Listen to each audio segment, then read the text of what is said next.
Bismillahirrahmanirrahim.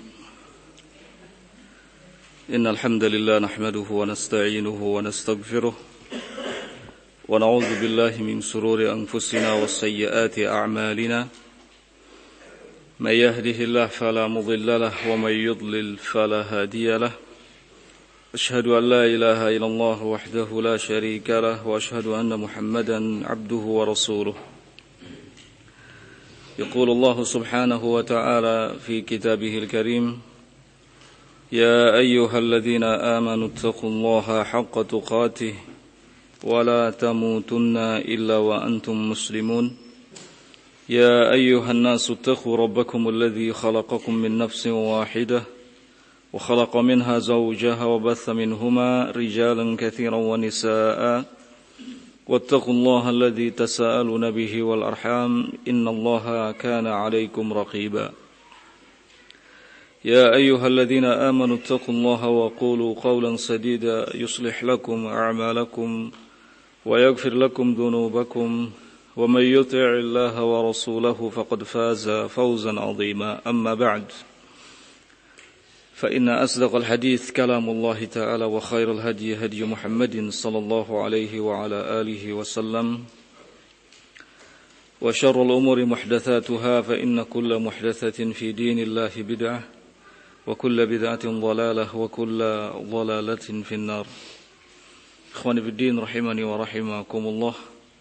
Sore hari ini kita akan kembali melanjutkan kajian kita pada kitab Tafsir Al-Muyassar, masih di surat Al-Baqarah. Kali ini mulai dari ayat yang ke-125. A'udzu billahi as-sami'il 'alim minasy syaithanir rajim.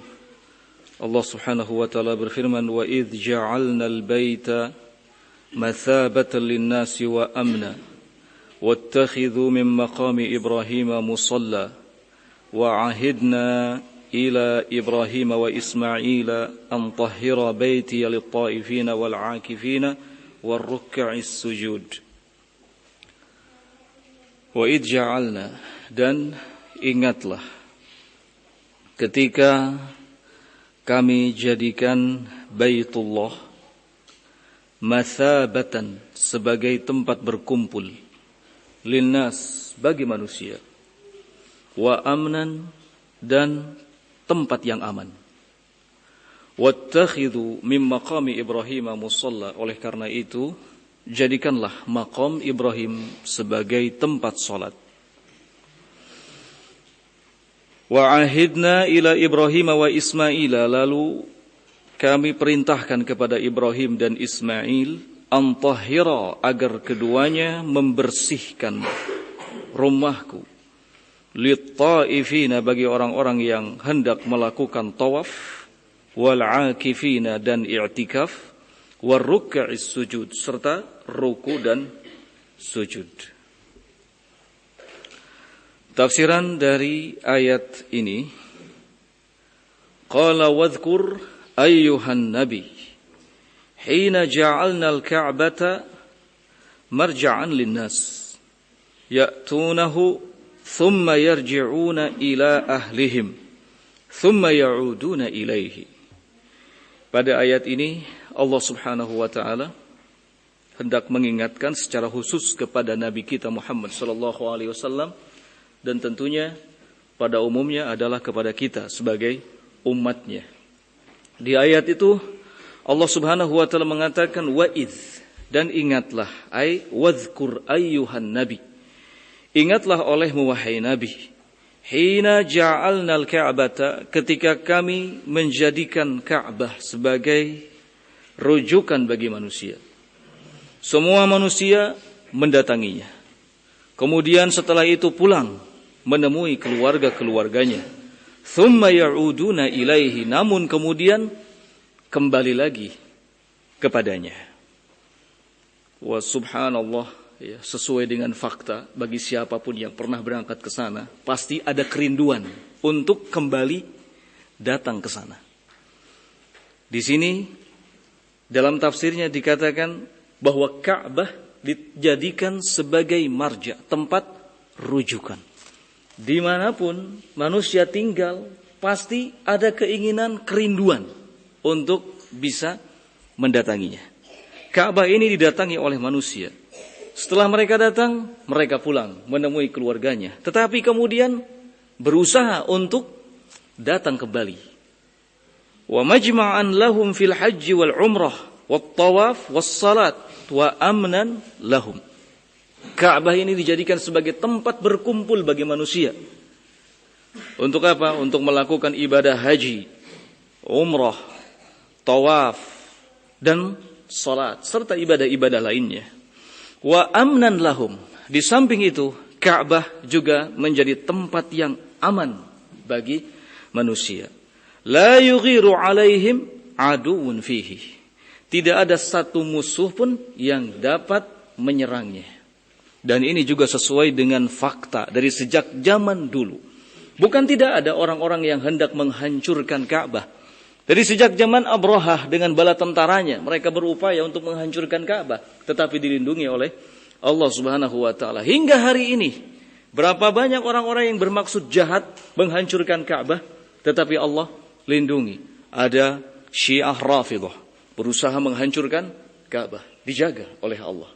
Ada dari kalangan Daesh, teroris, berusaha untuk menghancurkan Ka'bah, meledakkan bom ya, di pinggir Ka'bah, tetapi dijaga oleh Allah Subhanahu wa taala. Maka benar apa kata Allah Subhanahu wa taala di ayat ini, dan ingatlah olehmu ketika kami jadikan Baitullah Ka'bah sebagai tempat berkumpul. Bahkan bukan saja sebagai tempat berkumpul, akan tetapi wa amnan, sebagai tempat yang aman. Nabi SAW dulu merekomendasikan, man istata'a an yamuta bil Madinah falyamut bih. Barang siapa yang mampu untuk meninggal di sana, maka meninggallah di sana. Dua kota ini, Makkah dan Madinah, akan dilindungi oleh Allah Subhanahu wa taala sampai dengan hari kiamat. Nah,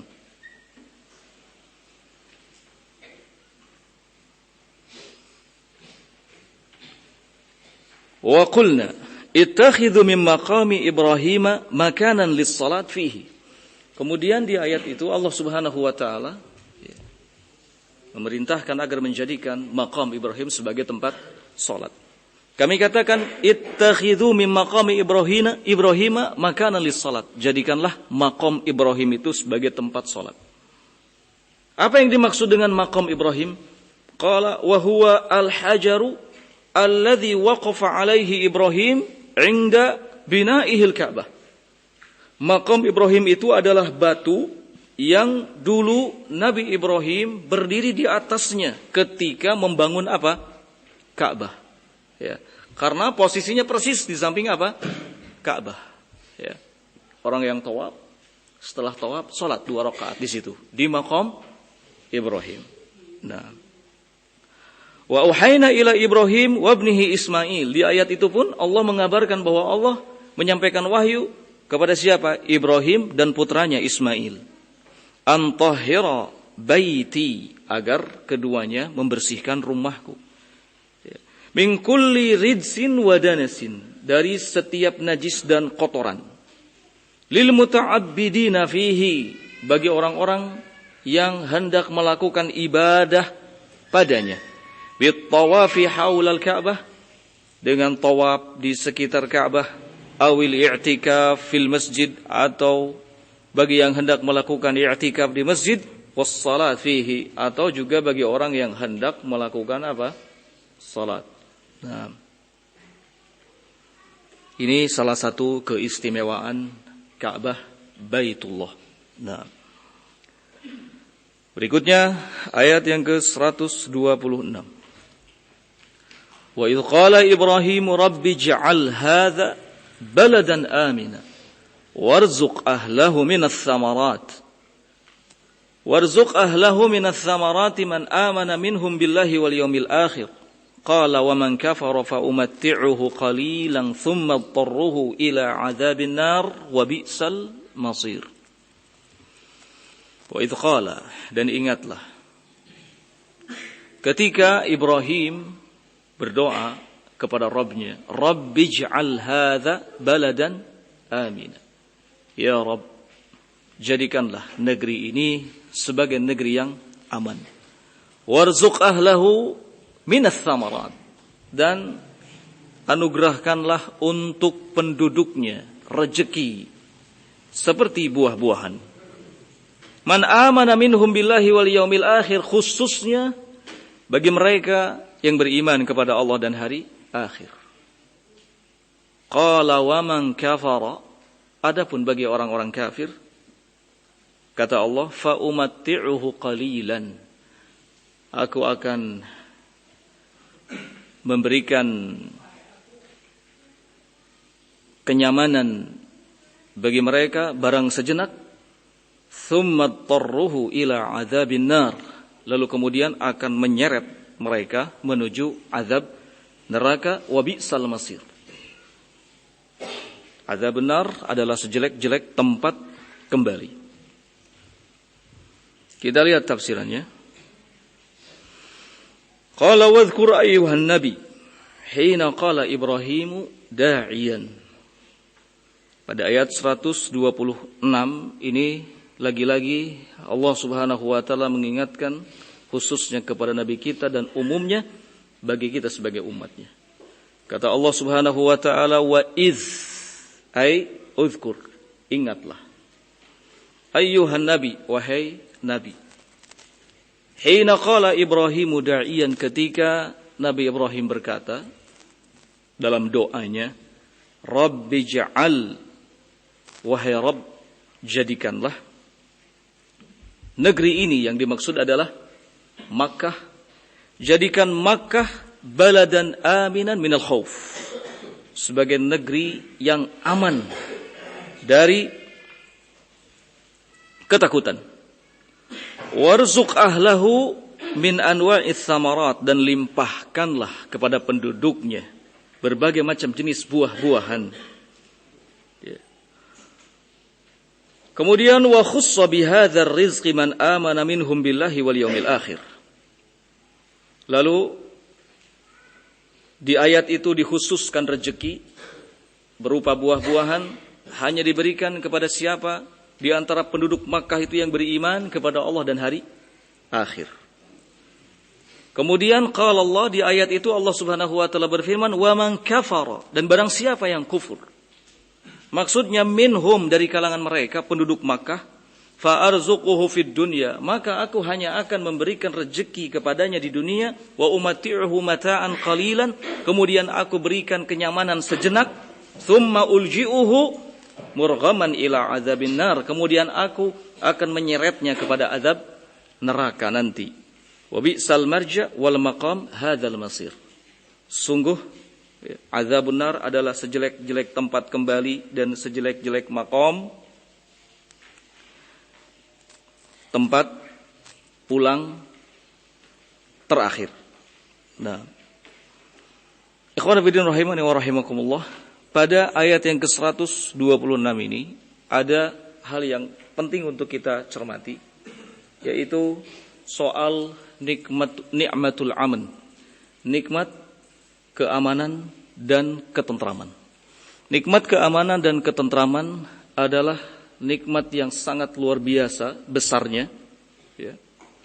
Nikmat yang sangat luar biasa besarnya. Buktinya, doa yang pertama kali dipanjatkan oleh Nabi Ibrahim untuk negeri Makkah adalah soal keamanannya, bukan soal limpahan rezekinya, tapi soal apa? Keamanannya. Kata Nabi Ibrahim alaihi salatu wasalam, Rabbi ja'al hadza baladan amina. Ya Rabb, jadikanlah negeri ini negeri yang aman.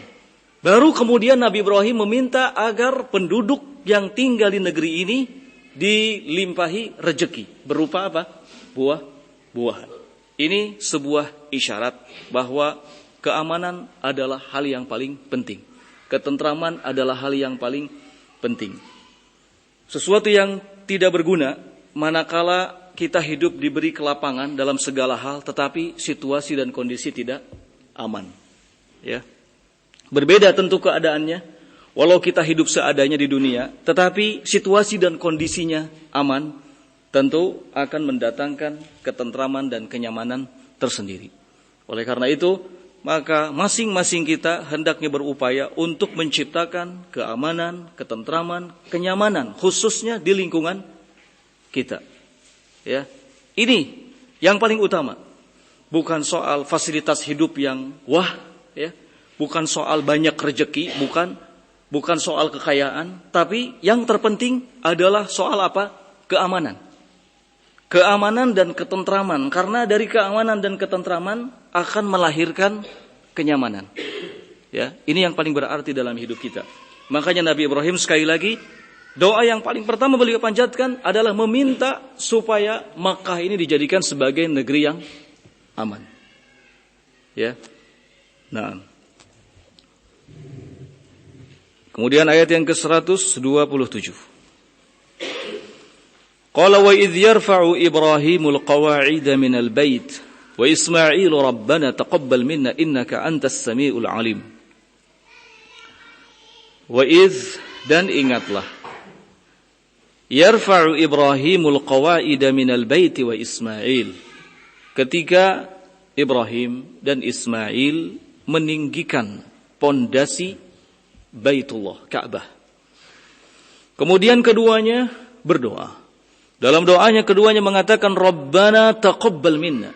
Ya Rabb, terimalah amal soleh yang kami lakukan. Innaka antas samiul alim, karena sesungguhnya Engkau adalah zat yang maha mendengar lagi maha mengetahui. Nah, tafsiran dari ayat ini, qala wadhkur ayyuhan nabi. Masih Allah Subhanahu wa taala mengingatkan khususnya kepada nabi kita, dan umumnya ini juga berlaku untuk kita semuanya. Wadhkur ayyuhan nabi. Ingatlah olehmu wahai nabi. Apa yang mesti diingat? Hina rafa'a Ibrahimu wa Ismailu ususal Ka'bah. Ketika Nabi Ibrahim dan Nabi Ismail meninggikan pondasi Ka'bah. Ini sebuah kenikmatan, ya, ditinggikan pondasi Ka'bah. Nah, sehingga di kemudian hari Ka'bah ini menjadi tempat rujukan, tempat berkumpul manusia sebagaimana disebutkan di ayat yang sebelumnya. Wa huma yad'uwanillah fi khusyu'in. Lalu keduanya berdoa kepada Allah Subhanahu wa taala dengan penuh kekhusyuan. Isi doanya adalah Rabbana taqabbal minna salihah a'malina wa du'aana. Ya Rabb, taqabbal minna, terimalah dari kami kebaikan amal-amal kami dan doa-doa kami. Innaka antas sami, karena sesungguhnya Engkau adalah zat yang maha mendengar. Li aqwali ibadika, maksudnya mendengar bagi seluruh ucapan yang disampaikan oleh hamba-hambamu. Al-alim, dan Engkau juga zat yang maha mengetahui. Maksudnya bi ahwalihim, mengetahui keadaan mereka. Nah, doa ini doa yang patut untuk kita contoh, ya. Doa yang patut untuk kita contoh. Kita juga tidak boleh bakhil dalam berdoa, ya. Tidak boleh bakhil, tidak boleh pelit dalam doa, karena doa adalah salah satu kekuatan terhebat, kekuatan terbaik yang kita miliki, ya. Maka banyak-banyaklah berdoa kepada Allah Subhanahu wa taala. Jika manusia terbaik saja mereka tidak lepas dari yang namanya doa, maka tentu kita yang tidak sebaik mereka harus lebih getol, lebih gemar untuk berdoa kepada Allah Subhanahu wa taala. Nah, karena Allah satu-satunya tempat kita mengadu, tempat kita meminta, tempat kita memohon. Rabbana taqabbal minna salihah a'malina wa du'aana innaka antas samiul alim. Nah,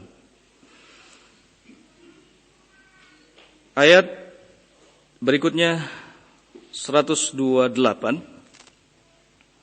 Qala rabbana waj'alna muslimaini laka wa min dhurriyyatina ummatan muslimatan laka wa arina manasikana wa tub 'alaina innaka antat tawwabur rahim.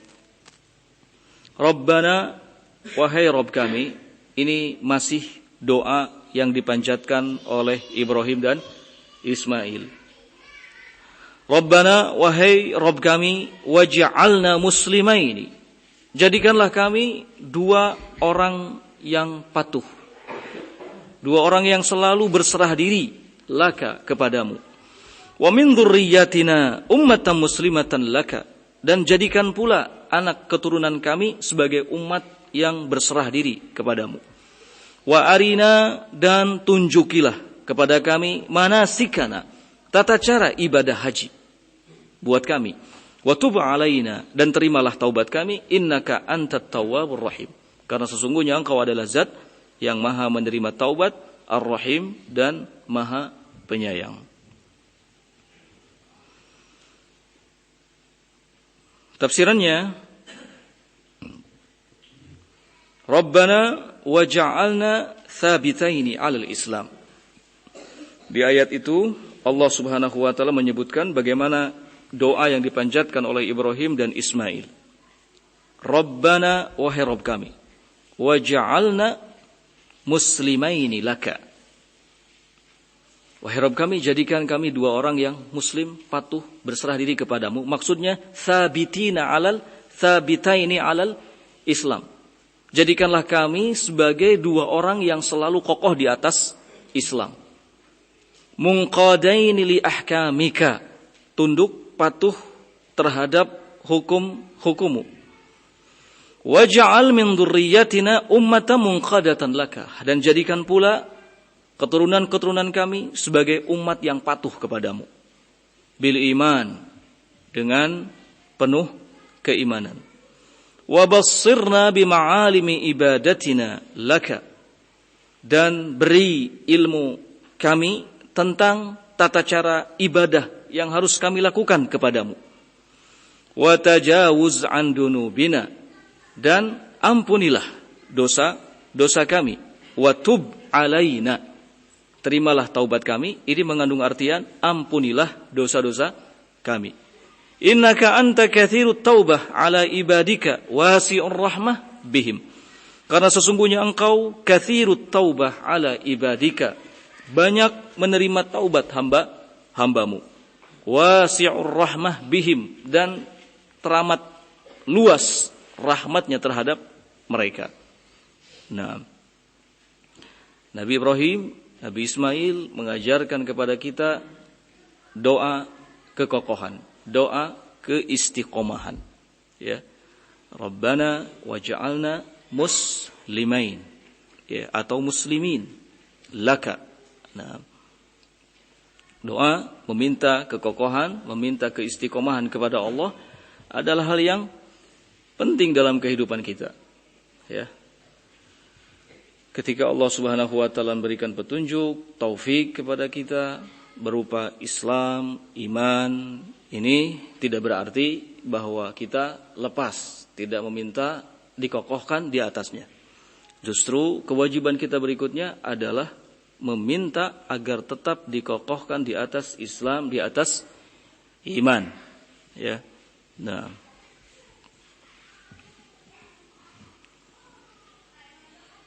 ayat yang ke-129. Qala rabbana wab'ath fihim rasulan minhum yatlu 'alaihim ayatika wa yu'allimuhumul kitaba wal hikmata wa yuzakkihim innaka antal azizul hakim.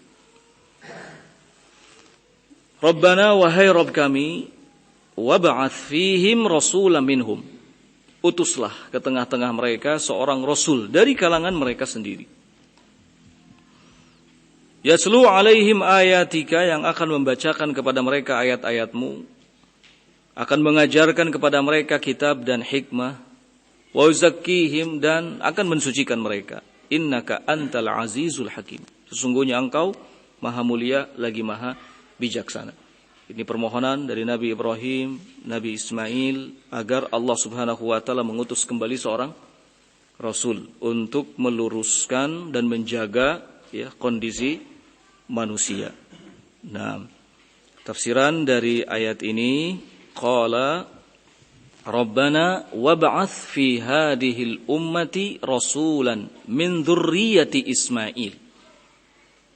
Di ayat itu Allah menyebutkan soal doanya Nabi Ibrahim dan Ismail. Apa doanya? Rabbana wab'ats fi hadhil ummah rasulan. Ya Rabb, kami utuslah ke tengah-tengah umat ini seorang rasul min dzurriyyati Ismail, dari keturunan Ismail. Dan Allah Subhanahu wa taala kabulkan doa itu dengan kehadiran Nabi kita Muhammad sallallahu alaihi wa ala alihi wasallam. Ya. Wa huwa alladzi ba'atsa fil ummiyina rasulan minhum yatslu alaihim ayatihi wa yuzakkihim wa yu'allimuhumul kitaba wal hikmah. Dialah Allah Subhanahu wa taala yang mengutus ke tengah-tengah mereka seorang rasul, ke tengah-tengah kaum yang ummi, seorang rasul dari kalangan mereka sendiri, membacakan ayat-ayat Allah kepada mereka, mensucikan mereka dan mengajarkan kepada mereka kitab dan sunnah. Doa Nabi Ibrahim dikabulkan oleh Allah. Ya. Sehingga sekali lagi Allah utus Nabi kita Muhammad sallallahu alaihi wasallam yatslu alaihim ayatika. Wahai Rabb kami, kata Ibrahim dan Ismail, utus ke tengah-tengah umat ini seorang rasul dari keturunan Ismail yang akan membacakan kepada mereka ayat-ayatmu, wa yu'allimuhumul Qur'an was sunnah, dan mengajari mereka Al-Qur'an dan sunnah, wa yutahhiruhum minasyirki wa su'il akhlaq, dan mensucikan mereka dari kesyirikan dan kejelekan akhlak. Nabi sallallahu alaihi wasallam mengatakan, bu'itsu liutammima makarimal akhlak. Aku diutus untuk memperbaiki, menyempurnakan akhlak manusia. Innaka antal aziz, sesungguhnya engkau adalah zat yang maha mulia, alladzi la yamtani alaihi syai'un, yang tidak ada sesuatu pun dapat menghalanginya. Al-Hakim, dan Allah, engkau adalah zat yang maha bijaksana.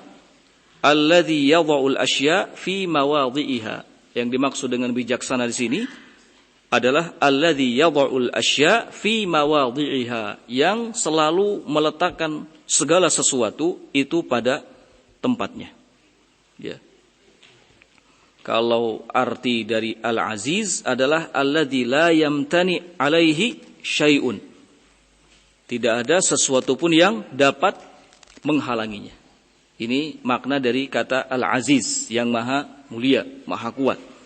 Adapun Al-Hakim, maha bijaksana, adalah yang selalu meletakkan segala perkara pada tempatnya. Nah,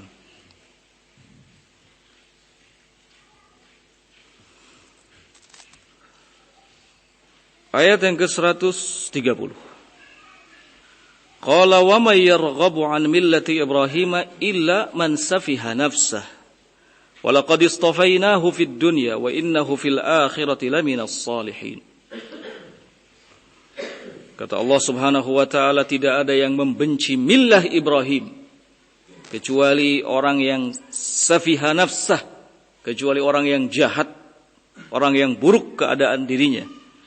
Walaqad istafainahu fid dunya, sungguh kami, kata Allah, telah memilihnya di dunia sebagai orang terbaik. Sebagai apa? Imam. Sebagai pemimpin. Inna Ibrahim kanat ummatan qanitan lillahi hanifa.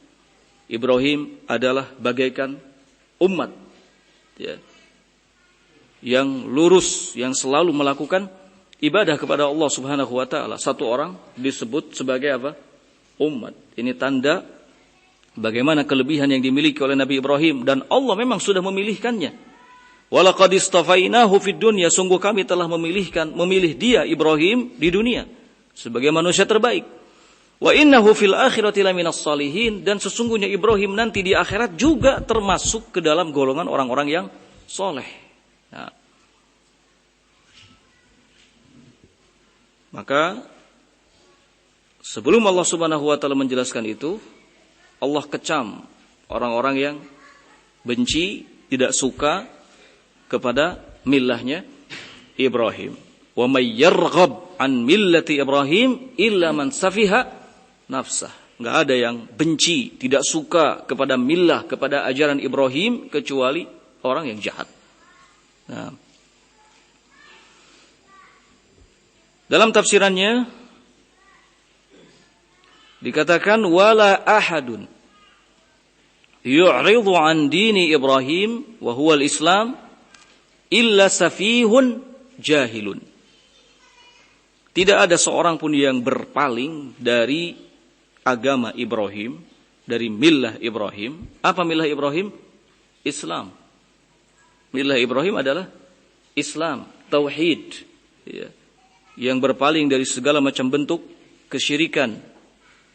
Tidak ada yang berpaling dari millah Ibrahim, dari din Ibrahim yaitu Islam, illa safihun jahilun, kecuali yang jahat, jelek, jahilun, dan yang bodoh. Ya. Makanya di ayat lain Allah Subhanahu wa taala menegaskan bahwa siapa saja yang memilih agama selain Islam, hasil akhirnya apa? Akan merugi di mana? Di dunia dan akhirat. Ya. Wa may yabtaghi ghairal islami dina fala yuqbala minhu wa huwa fil akhirati minal khasirin. Barang siapa yang menghendaki din selain Islam, maka tidak akan diterima oleh Allah, dan dia di akhirat masuk ke dalam golongan orang-orang yang rugi. Di sini Allah katakan tidak ada yang berpaling dari din Ibrahim, dari Islam, kecuali orang yang jahat, orang yang bodoh. Nabi kita Muhammad SAW saja di ayat yang lain diperintahkan oleh Allah untuk mengikuti millah siapa? Ibrahim. Wa auhayna ilaika anittabi' millata Ibrahim hanifa. Kami wahyukan kepadamu wahai Muhammad agar engkau mengikuti millahnya Ibrahim yang lurus. Maka siapa yang berpaling menentang terhadap millah Ibrahim, berarti dia safih jahilun. Jahat, jelek, bodoh. Nah. Walaqad ikhtarna Ibrahim fid dunya nabiyya wa rasula. Kami telah pilih Ibrahim, ya, kata Allah. Walaqad istafaina. Laqad istafainahu. Maksudnya telah kami pilih, ya. Siapa? Ibrahim. Fid dunya, di dunia, nabiyya wa rasula, sebagai nabi dan sebagai rasul. Wa innahu fil akhirati laminas salihin, dan di akhirat pun Ibrahim masuk dalam golongan orang-orang yang saleh. Alladzina lahum a'la ad-darajat. Yang golongan orang-orang saleh di akhirat itu adalah mereka-mereka yang memiliki a'la darajat, kedudukan yang paling tinggi, ya. Nah, berikutnya ayat yang ke-132. 31. Ayat yang ke-131. Qala idh qala lahu rabbuhu aslim. Qala aslamtu li rabbil alamin. Ayat yang ke-31 ini sebagai salah satu bukti bagaimana solehnya, ya, Nabi Ibrahim alaihi salatu wassalam. Kata Allah, idh qala lahu rabbuhu, ketika Rabbnya berkata kepadanya, aslim, Islamlah, serahkan dirimu kepada Allah. Qala, maka Nabi Ibrahim menjawab, aslamtu li rabbil alamin. Aku berserah diri di hadapan Rabb semesta alam. Ya.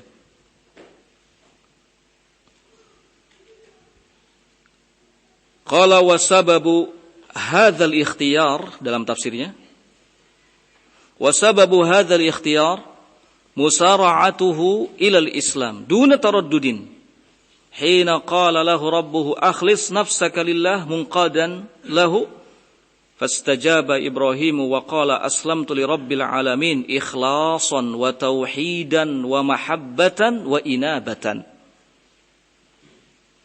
Di ayat yang ke-131 ini Allah menyebutkan soal sebab mengapa Nabi Ibrahim dipilih oleh Allah menjadi nabi dan rasul. Ya, karena beliau sebagai orang yang soleh, dan buktinya adalah apa? Sababu hadzal ikhtiyar musara'atuhu. Bergegasnya Nabi Ibrahim ila al-Islam, untuk menyambut dinul Islam, duna taraddudin, tanpa ada keraguan sedikit pun. Ya. Hina qala lahu rabbuhu, ketika Rabbnya berkata kepadanya, akhlis nafsaka lillah munqadan lahu, ikhlaskanlah dirimu kepada Allah, munqadan lahu, patuh kepadanya. Maka apa yang dilakukan oleh Ibrahim? Menentangnya? Tidak. Apa yang dilakukan oleh Ibrahim? Mengulur-ngulur waktu untuk menyambut seruan Allah? Tidak. Yang dilakukan oleh Ibrahim adalah fastajaba Ibrahim. Beliau segera menyambutnya sambil mengatakan, aslamtu lirabbil alamin. Aku berserah diri di hadapan Rabbul alamin, ikhlasan, dengan penuh keikhlasan, wa tauhidan, dan ketauhidan, wa mahabbatan, kecintaan, wa inabatan, dan ketundukan. Nah, ini sebagai qudwah, ya, contoh, figur bagi kita. Soal apa? Soal keharusan kita untuk segera menyambut seruan Allah dan seruan Rasulullah sallallahu alaihi wa ala alihi wasallam. Ya.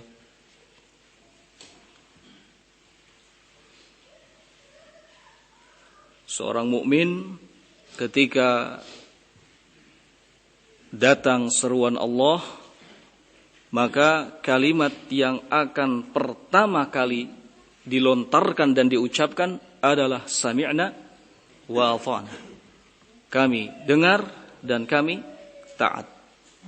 Tidak mentakwil kesana kemari, tidak meminta uzur, belum juga mengamalkan, belum juga melaksanakan, sudah meminta uzur. Tidak kemudian menganggap, waduh, ini sesuatu yang berat, kami tidak mampu. Tidak. Seorang mumin ketika dapat perintah, dapat larangan dari Allah dan dari Rasulnya, hal yang pertama kali diucapkan adalah sami'na wa ata'na. Kami taat dan kami dengar. Nabi Ibrahim alaihi salatu wassalam tidak berpikir panjang. Ketika mendapatkan seruan dari Allah, aslim, akhlis, ikhlaskan dirimu, tunduk pada Allah. Nabi Ibrahim langsung mengatakan, aslamtu li rabbil alamin. Aku berserah diri, aku tunduk, aku patuh, ya, kepada Rabbul alamin. Nah, ada keterangan dalam Al-Quran, dalam hadis yang memerintahkan untuk ini, maka langsung kerjakan. Ya, tidak kemudian dipikir-pikir dulu, tidak kemudian ditimbang-timbang dulu baik buruknya. Ya subhanallah.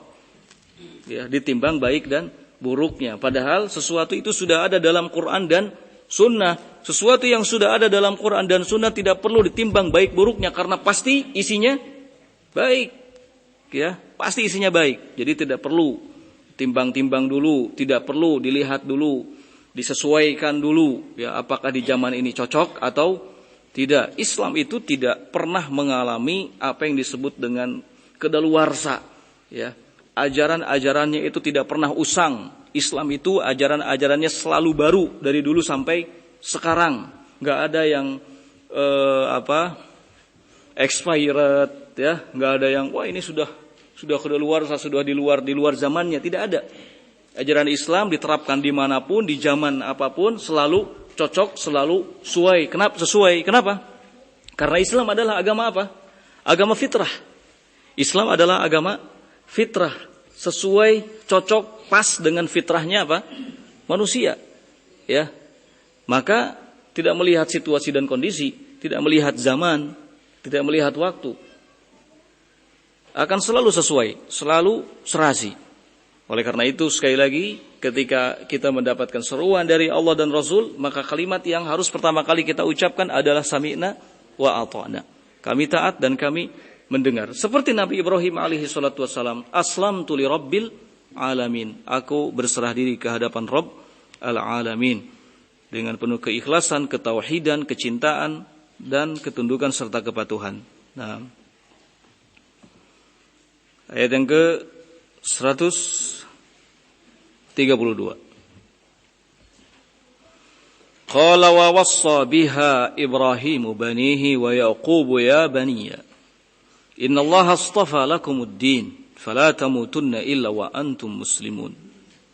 Wa wassa biha Ibrahimu banihi, dan Ibrahim berwasiat kepada putra-putranya. Wa Yaqub, demikian juga Yaqub berwasiat kepada putra-putranya. Apa wasiat keduanya? Innallaha astafa lakumuddin. Sesungguhnya Allah Subhanahu wa taala telah memilihkan untuk kalian semua din, agama. Fala tamutunna illa wa antum muslimun. Agama Islam. Oleh karena itu maka jangan sekali-kali kalian mati kecuali dalam keadaan Islam, dalam keadaan berserah diri. Nah, tafsiran dari ayat ini, qala wa hatha Ibrahimu wa Yaqub abna'ahuma 'ala tsabat 'alal Islam. Di ayat ini Allah Subhanahu wa taala menggambarkan atau menerangkan tentang anjuran yang dilakukan oleh Nabi Ibrahim dan Nabi Yaqub ya kepada keturunan-keturunannya, kepada putra-putranya. Hatha Ibrahimu wa Yaqub abna'ahuma. Ibrahim dan Yaqub memotivasi, mendorong putra-putranya 'ala tsabat untuk tetap kokoh 'alal Islam, di atas Islam. Qailaini, keduanya Ibrahim dan Yaqub mengatakan, ya abna'ana, wahai putra-putra kami semuanya. Innallaha akhtara lakum hadad din. Sesungguhnya Allah telah memilihkan untuk kalian agama Islam ini. Wa huwa dinul Islam.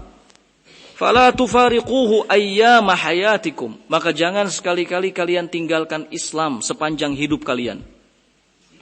Wala ya'tikumul maut illa wa antum alaihi. Dan jangan sampai kematian datang menjemput kalian kecuali kalian benar-benar berada di atasnya. Ya. Ini wasiat yang menggambarkan kasih sayang orang tua terhadap putra-putranya. Ingin agar putranya mendapatkan apa? Keselamatan. Ya. Tidak diberi wasiat yang lain dalam urusan-urusan dunia, tapi hal pertama yang diwasiatkan adalah urusan apa? Urusan din, ya, urusan agama. Kalau urusan dunia gampang. Ya, setiap orang yang hidup di dunia pasti akan hidup dengan rezekinya. Diwasiatkan oleh Nabi Ibrahim dan Yaqub putra-putranya agar apa? Agar kokoh di atas Islam. Allah ini telah memilihkan agama untuk kita, Islam. Ini sesuatu yang mahal, ya. Sesuatu yang mahal, bukan hal yang mudah. Nah, Allah telah memilihkan untuk kita dinul Islam. Maka jangan sekali-kali kalian meninggalkannya. Ya. Pegang kuat-kuat Islam ini sampai Allah menjemput kalian. Ini wasiat yang berharga, wasiat yang patut untuk kita tiru, untuk kita wasiatkan kembali kepada anak-anak kita. Pegang kitabullah, pegang sunnah Rasul sallallahu alaihi wa ala alihi wasallam, karena keduanya ini yang akan menyelamatkanmu di dunia dan akhirat. Jangan berwasiat hanya soal dunia saja. Awas ya, hati-hati, kamu nanti kalau sudah besar harus punya pekerjaan. Abah sudah tua, nggak bisa bekerja buat kamu. Nanti kamu yang harus bekerja. Ini sih sepele, ini gampang. Tanpa diwasiatkan pun insya Allah si anak akan punya pekerjaan dengan sendirinya untuk menopang hidupnya. Ya enggak? Orang yang hidup itu pasti akan berusaha. Untuk apa? Untuk menopang hidupnya. Itu sudah naluri. Itu sudah naluri, sudah fitrah manusia. Jangankan manusia, binatang, ya, hewan, burung, ya kan? Pergi di pagi hari dalam keadaan perutnya kosong, pulang sudah kembung dengan membawa sisa makanan untuk siapa? Untuk anak-anaknya. Ini burung, apalagi manusia yang diberi apa? Yang diberi akal. Masa manusia lebih jelek keadaannya? Gak mungkin kan? Nah, kalau burung saja secara naluri, secara fitrahnya seperti itu, maka manusia pun sama. Oleh karena itu, hal yang patut untuk kita wasiatkan sekali lagi, yang paling pertama adalah soal din. Jaga agamamu. Ini hidayah, ini mahal. Ya, tidak semua orang mendapatkan hidayah yang seperti ini. Maka jaga, pertahankan sampai akhir hayat kamu. Abah akan senang kalau kamu meninggalkan dunia ini dalam keadaan Islam, di atas sunnah Rasul sallallahu alaihi wa ala alihi wasallam. Apalagi kamu menjadi orang yang berilmu. Wah, bangga abah ini, ya. Nah, Kan seperti itu harusnya, ya enggak? Nah, kita cukupkan sampai di sini. Subhanakallahumma bihamdik, asyhadu an la ilaha illa anta, astaghfiruka wa atubu ilaik. Walhamdulillahirabbil alamin.